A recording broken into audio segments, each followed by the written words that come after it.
21 August grenade হামলার মামলায় বিএনপির ভারপ্রাপ্ত চেয়ারম্যান তারেক রহমান সহ সব আসামির খালাসের রায়ের বিরুদ্ধে রাষ্ট্রপক্ষের আপিল শুনানি আজ।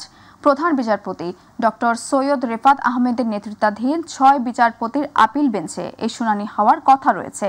কার্যতালিকার 1 নম্বরে রয়েছে আপিলটি। গত 17 জুলাই এই বিষয়ের উপর আপিল শুনানি করে রাষ্ট্রপক্ষ। পেপার বুক থেকে পাঠ করেন deputy attorney general barrister Abdul Al Mahmud Masud. ওই দিন বিএনপির পক্ষে ছিলেন জ্যেষ্ঠ আইনজীবী ব্যারিস্টার জমির উদ্দিন সরকার, জয়নুল আবেদিন, ব্যারিস্টার মাহমুদ উদ্দিন খোকা ও ব্যারিস্টার কায়সাল কামাল। এছাড়া এই মামলায় পলাতকদের পক্ষে স্টেট ডিফেন্স নিয়োগের আবেদন করে আসামিপক্ষ। কবরস্থানের অভাবে মৃতদেহ নদীতে ভাসিয়ে দেওয়ার ঘটনা ঘটেছে রাজবাড়ীর গোয়ালন্দ উপজেলার দেবগ্রাম ইউনিয়নের রাখালগাছিতে। পদ্মা পাড়ে জেগে ওঠা এই চরে নেই শিক্ষা, চিকিৎসা, স্বাস্থ্যসম্মত পয়ঃনিষ্কাশন ব্যবস্থা সহ যাবতীয় জরুরি সেবা ও নাগরিক সুবিধা। রাস্তাগুলোর বেহাল দশা। হাসপাতাল না থাকায় গর্ভবতী, বয়স্ক সহ শিশুদের পড়তে হয় চরম ভোগান্তিতে। প্রতিনিধি শেখ মুমিনের তথ্যচিত্রে বিস্তারিত জানাচ্ছেন মিফতা গালিব। যেদিকে চোখ যায় চারিদিকে শুধু পানি আর পানি। এর মধ্যে জেগে ওঠা চরে বসবাস করছে কয়েক হাজার মানুষ। চলাচলের জন্য নৌকা বা ইঞ্জিন চালিত ট্রলারেই যাদের একমাত্র বাহন। রাজবাড়ীর গোয়ালন্দ উপজেলার দেবগ্রাম ইউনিয়নের পদ্মাপাড়ের রাখালগাছিতে শিক্ষা, চিকিৎসা সহ জরুরি সেবা ও নাগরিক সুবিধা বঞ্চিত কয়েক হাজার মানুষ। রাস্তাগুলোর বেহাল দশা। হাসপাতালের মতো জরুরি সেবা না থাকায় গর্ভবতী, বয়স্ক সহ শিশুদের পড়তে হয় চরম ভোগান্তিতে। এই জায়গার নৌকা ছাড়া কোনো চলাচলার ব্যবস্থা নাই। সব জায়গায় ডুবে যায়। নৌকা হলে পারে আর সেরাকেন্দ্র আসি অথবা যাই, তাছাড়া কোনো পারের ব্যবস্থা নাই। আমাদের এই আশ্রয় কেন্দ্রটা 8 বাজার বসে না, এটা সরকারি ডাক্তার নাই, আমরা খুব অসহায়। এই এলাকার ভিতর একটা ভালো রোডঘাট নাই, এটা হাসপাতাল নাই, আমাদের অনেক সমস্যাই। এখান থেকে নদী পার হয়ে গোয়ালন্দ উপজেলা স্বাস্থ্য কেন্দ্র যাইতে হলে 2 থেকে 2.5 ঘন্টা সময় লাগে। এটা রাস্তা হলে আমরা বসবাস করতে পারি, খুব কষ্ট হয়। উঁচু জায়গা না থাকায় পানিতে তলিয়ে যায় কবরস্থান।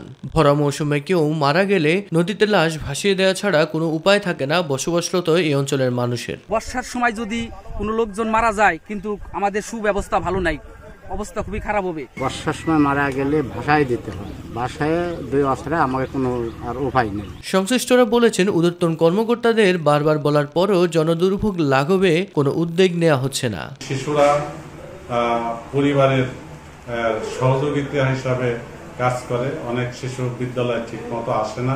যোগাযোগ ব্যবস্থার কারণে গর্ভবতী মায়েরা যথাসময়ে উপজেলায় আসতে পারে না, এই জন্য দেশ অনেক সমস্যা পোহাতে হয়। সীমাবদ্ধতার কথা জানিয়ে যথাযথ ব্যবস্থা গ্রহণের আশ্বাস উপজেলার নির্বাহী কর্মকর্তার। দুর্গম এলাকার কারণে স্বাভাবিকভাবে কিছুটা বিঘ্ন হয়। তো আমরা আমাদের যে স্বল্প পরিমাণ জনবল এবং সীমিত সামর্থ্য আছে সেটা দিয়ে চেষ্টা করে যাচ্ছি। ইনশাআল্লাহ সামনে আমরা ভালোভাবে মোকাবেলা করতে পারবো বলে একটা আশা রাখছি। দ্রুত সমাধান চেয়ে সরকারের কাছে জরুরি এবং নাগরিক সুবিধার দাবি জানিয়েছেন রাখালগাছি অঞ্চলের মানুষ। মিফতা গালিব, মাই টিভি। রংপুরের রোকেয়া বিশ্ববিদ্যালয়ে ছাত্র সংসদ নির্বাচনের দাবিতে তৃতীয় দিনে গড়িয়েছে আন্দোলনরত শিক্ষার্থীদের অনশন কর্মসূচি। এরই মধ্যে অসুস্থ হয়ে পড়েছেন বেশ কয়েকজন। এর মধ্যে 4 জনকে নেওয়া হয়েছে হাসপাতালে। অসুস্থ হয়ে পড়া অন্যান্যদের স্যালাইন দেওয়া হয়েছে। ইউজিসি ও সরকারের পক্ষ থেকে কোনো উদ্যোগ না আসায় ক্ষুব্ধ অনশনকারীরা। আন্দোলনরতরা বলছেন, যতক্ষণ না ছাত্র সংসদ নির্বাচনের রোডম্যাপ ঘোষণা করা হবে ততক্ষণ তারা অনশন চালিয়ে যাবেন। সোমবার গভীর রাতে অনশন থাকা শিক্ষার্থীদের খোঁজ খবর নেন উপাচার্য ডক্টর এম শওকত আলী ও জেলা প্রশাসন মোহাম্মদ রবিউল ফয়সাল। কর্তৃপক্ষ জানায়, ইউজিসির সাথে কথা বলেই 10 কার্যদিবসের মধ্যে দাবি মেনে নেয়ার বিষয়ে সংবাদ বিজ্ঞপ্তি দেওয়া হলেও অনশন ভাঙছেন না শিক্ষার্থীরা।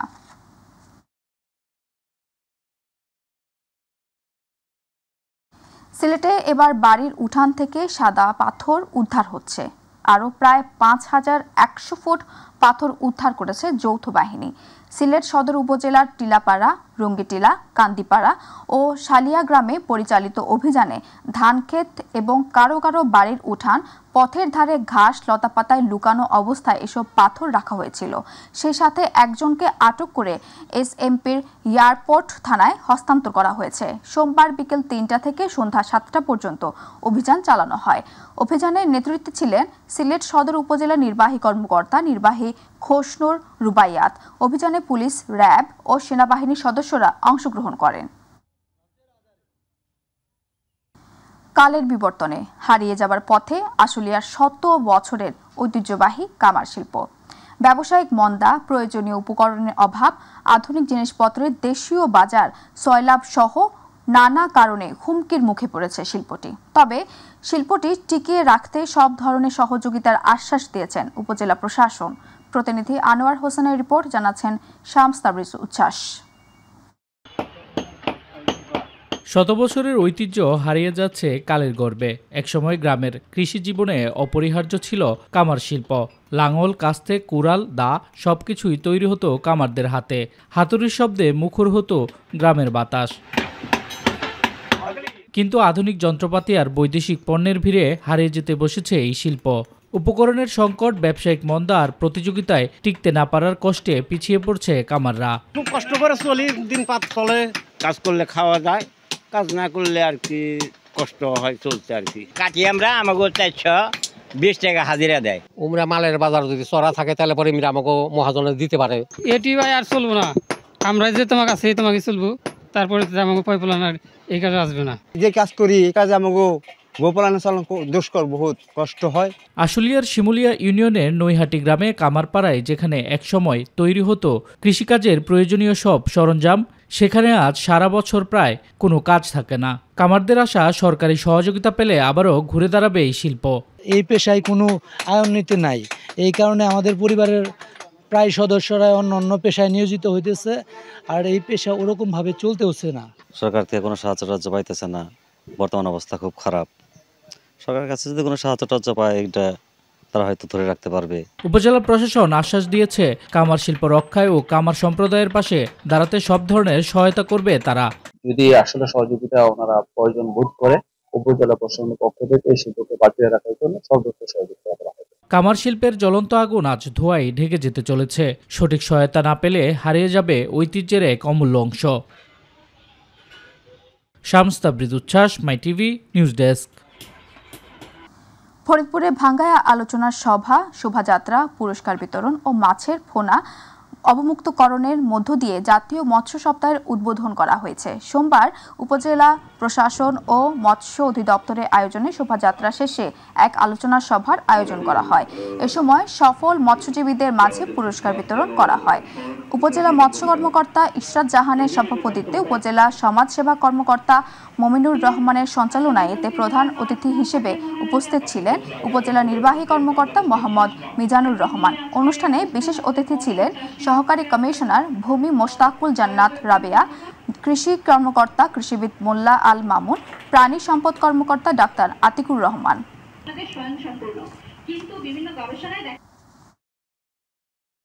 ঢাকা ধামরাইয়ে জাতীয় মৎস্য সপ্তাহ উদযাপন উপলক্ষে আলোচনা সভা ও পুরস্কার বিতরণ অনুষ্ঠিত হয়েছে। দুপুরে প্রথমে উপজেলা চত্বরের র্যালি, পুকুরে পোনা অবমুক্ত ও উপজেলা অডিটোরিয়ামে হলরুমে আলোচনা সভা অনুষ্ঠিত হয়। এ সময় ধামরাই উপজেলা মৎস্য কর্মকর্তা নাজনীন নাহারের সভাপতিত্বে প্রধান অতিথি ছিলেন ধামরাই উপজেলা নির্বাহী কর্মকর্তা মামুনুন আহমেদ অনিক। বিশেষ অতিথি ছিলেন উপস্থিত ধামরাই থানা অফিসার ইনচার্জ মোহাম্মদ মমিনুল ইসলাম, ধামরাই উপজেলার সমাজসেবা কর্মকর্তা এস.এম. হাসান, ধামরাই উপজেলা যুব উন্নয়ন কর্মকর্তা ইসলাম আল হাজিব।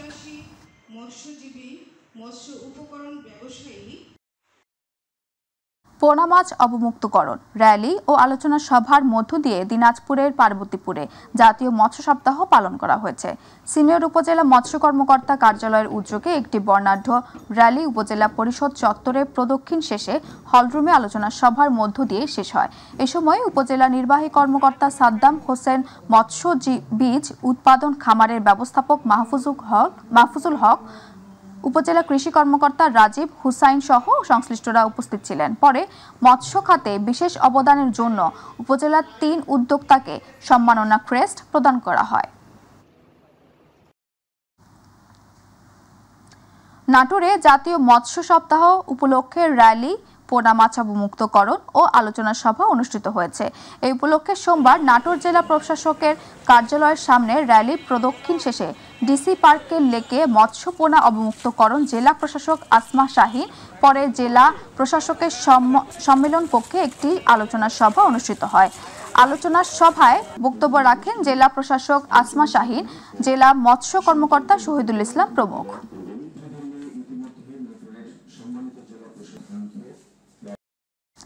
গাইবান্ধা সাদুল্লাপুরে জাতীয় মৎস্য সপ্তাহ উপলক্ষে র্যালি, পুকুরে মৎস্য অবমুক্ত করে মৎস্য সপ্তাহের উদ্বোধন করা হয়েছে। সোমবার উপজেলা প্রশাসন ও মৎস্য দপ্তরের যৌথ আয়োজনে জাতীয় মৎস্য সপ্তাহ উপলক্ষে মৎস্য র্যালি উপজেলা চত্বর থেকে বের হয়ে বিভিন্ন প্রদক্ষিণ করে 7 দিন ব্যাপী জাতীয় মৎস্য সপ্তাহের শুভ উদ্বোধন করেন উপজেলা নির্বাহী কর্মকর্তা কাজী মোহাম্মদ অনিক ইসলাম।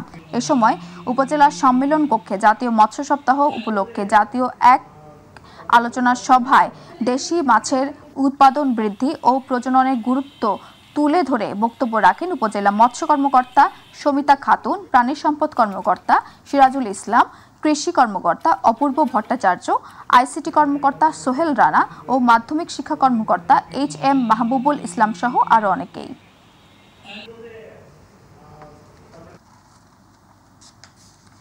দীর্ঘদিন ধরে অমানবিক পরিস্থিতি আর অবিচারের শিকার হওয়া অভিযোগ তুলে 13 দফা দাবি বাস্তবায়নের লক্ষ্যে বিক্ষোভ মিছিল ও অবস্থান কর্মসূচি পালন করেছেন গাংনী উপজেলার চিতলা পাট বীজ খামার শ্রমিকরা। সোমবার চিতলা খামারের BADC যুগ্ম পরিচালক কার্যালয়ের সামনে তারা এই কর্মসূচি পালন করে। শ্রমিক ইউনিয়নের সভাপতি আব্দুস সাত্তার বলেন, অর্থ মন্ত্রণালয় কর্তৃক জারিকৃত দৈনিক ভিত্তিতে সাময়িক শ্রমিক নিয়ম নীতিমালা 2025 বাতিল করতে হবে এবং কৃষি ফার্ম শ্রমিক নিয়োগ এবং নিয়ন্ত্রিত নীতিমালা 2017 অনুযায়ী BADC সহ সব কৃষি ফার্ম শ্রমিককে নিয়ম নীতিকরণ করতে হবে। পাশাপাশি 13 দফা দাবি দ্রুত বাস্তবায়নের আহ্বান জানান তারা। আশুলিয়া সড়ক ও জনপদ অধিদপ্তরের জমি দখল করে গড়ে ওঠা অবৈধ স্থাপনা উচ্ছেদ করেছে মানিকগঞ্জ সড়ক বিভাগ। এ সময় অন্তত শতাধিক সেমি পাকা ও অস্থায়ী দোকানপাট উচ্ছেদ করা হয়। সোমবার আশুলিয়ার নবীনগর চন্দ্রা মহাসড়কের ডেন্ডা রব থেকে বাইপাইল পর্যন্ত এই উচ্ছেদ অভিযান পরিচালনা করা হয়। সৌজ জানায়, নিয়মিত কাজের অংশ হিসেবে এবং সড়ক ও জনপদ অধিদপ্তরের জমি দখলমুক্ত করতে অন্তত 3 শতাধিক অবৈধ স্থাপনা উচ্ছেদ করা হয়। সড়ক ও জনপদ অধিদপ্তরের জমি দখলমুক্ত রাখতে নিয়মিত অভিযান পরিচালনা করা হবে বলেও জানিয়েছেন সৌজ।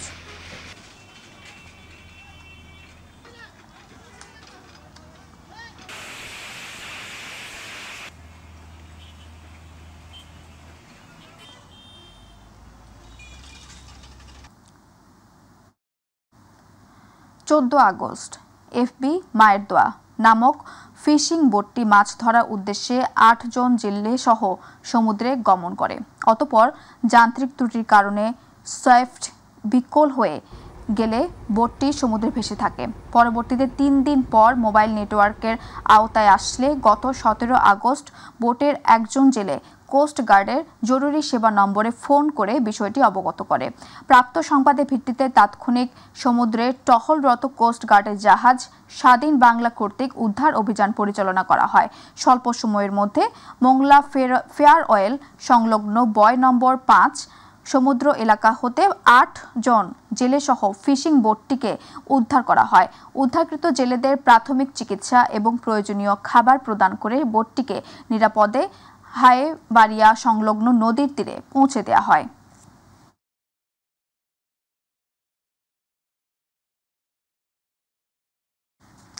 গাইবান্ধার গোবিন্দগঞ্জ উপজেলার নাকাইহাট ইউনিয়নের আলোচিত জামায়াত নেতা নজরুল ইসলাম হত্যাকাণ্ডের মূল আসামিকে মাত্র 24 ঘন্টার মধ্যেই গ্রেপ্তার করেছে পুলিশ। একই সঙ্গে হত্যাকাণ্ডে ব্যবহৃত ধারালো চাকু, নিহত নজরুল ইসলামের 2টি মোবাইল ফোনও উদ্ধার করা হয়েছে। এই প্রসঙ্গে গোবিন্দগঞ্জ থানার অফিসার ইনচার্জ বুলবুল ইসলাম জানান, ঘটনার পরপরই পুলিশ সর্বোচ্চ গুরুত্ব দিয়ে তদন্ত শুরু করে। আধুনিক প্রযুক্তি ও গোয়েন্দা তথ্য ব্যবহার করে খুব অল্প সময়ের মধ্যেই মূল আসামিকে শনাক্ত ও গ্রেপ্তার করা সম্ভব হয়েছে।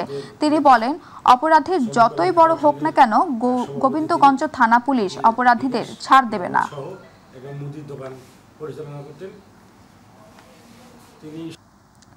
যশোরের সদর উপজেলার হামিদপুর বাস স্ট্যান্ড এলাকা থেকে 831 গ্রাম ওজনের 5টি স্বর্ণের বারসহ আব্দুল হালিম ও শহীদুল নামে 2 জনকে আটক করেছে বিজিবি জানায়, আটককৃতদের প্রাথমিক জিজ্ঞাসাবাদে জানা যায় একজন ঢাকা থেকে নাভারন এবং অপরজনকে ঢাকা থেকে কাজিরহাট হয়ে ভারতে পাচার করার উদ্দেশ্যে স্বর্ণগুলো নিয়ে যাচ্ছিল। তারা আরও জানায়, একজন ঢাকার যাত্রাবাড়ি, অন্যজন ঢাকার তেঘগড়িয়া কেরানীগঞ্জ এলাকার চোরা কারবারিদের নিকট হতে স্বর্ণের বারগুলো সংগ্রহ করে যশোর হয়ে নাভারন ও কাজিরহাট যাচ্ছিল। জব্দকৃত স্বর্ণের আনুমানিক মূল্য 1,22,00,000 টাকা। চাঁপাইনবাবগঞ্জের গোমস্তাপুরে আওয়ামী লীগ নেতার আমবাগান থেকে অজ্ঞাত পরিচয় এক মহিলার গলা কাটা লাশ উদ্ধার করেছে পুলিশ। সোমবার রাতে উপজেলার বাঙ্গাবাড়ি ইউনিয়নের ভারত সীমান্তবর্তী শিবরামপুর মৌজার স্থানীয় আওয়ামী লীগ নেতা ও সাবেক ইউপি চেয়ারম্যান সাদরুল ইসলাম আমবাগান থেকে মৃতদেহটি উদ্ধার করে পুলিশ। গোমস্তাপুর থানার অফিসার ইনচার্জ ওয়াদুদ আলম বিষয়টি নিশ্চিত করে জানান, স্থানীয়দের সংবাদের ভিত্তিতে রাত 10টার দিকে মৃতদেহটি উদ্ধার করা হয়।